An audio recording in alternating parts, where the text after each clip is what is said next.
Kama chielo moko kuom jodolo pacho ka koro dwaro mondo piny owacho oti kod riwruoge ma kanise loso chike mag biro tayo yepo ma kanisni manyien e pacho ka. Ma kaluwore gi kit lamo ma koch manyocha omuoch e kaunti ma Kilifi e bwo tend jodolo kata jadolo Paul Mackenzie.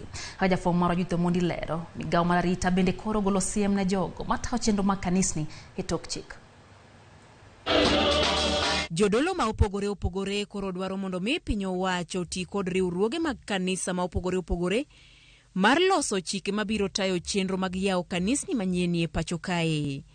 Ma biro mana ndalo bang' tho mag jokristo moko mane lamo e kanisa jadolo Paul Mackenzie ma wachore ni ne chuno jolamo kod tweyo kaka achiel kuom yore mag donjo e polo piach. Ne wakwayo sirkal ni mondo oneka ginyalo tiyo kod riwruoge mag dinde ma opogore molo ahinya korka ukristo e kind gigiwegi gineka ginyalo keto riwruok ma en bandera maduong' makelo manono kit dinde ka dinde.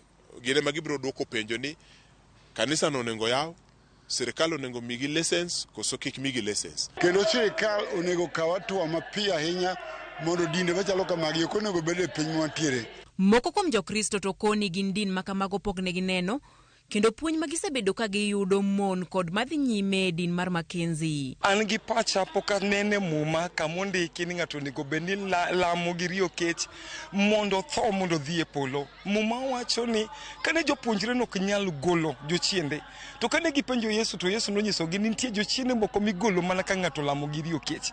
Koro lamo gi riyo kech en gima konyowa kuom muko godo hingni mapek to ok ni walamo ka wadhi. Ng'ata madwaro weche mag dongruok kendo dhi nyime moluongo ni honni mondo obed motang' ahinya kod kit dinde mosieko kawuono moger alwora mar ng'ata achiel. Mage kama chandruok wuokie nikech dinde moger alwora mar ng'ata achiel gin gik ma ohobre ombekni kendo gin gi puonj magalagala maonge jok magayogi kendo onge jok ma duoko gi chien. Isemo jokristo mondo kik yie kod puonj duto ma imiyogi kod jodolo ka ikwayogi mondo giwuon bende gisom muma mondo gibedi achiel kod yalo ma imiyogi. Ber kwachopo rang'iny mwanyalo penjo gik matimore. Wach moro ni an pastor, an prophet, an apostle, ki an bishop, ki an ang'owa, to waluwa ji iyondha tirwako we chandruok kod puonj magalagala mokwa penjo.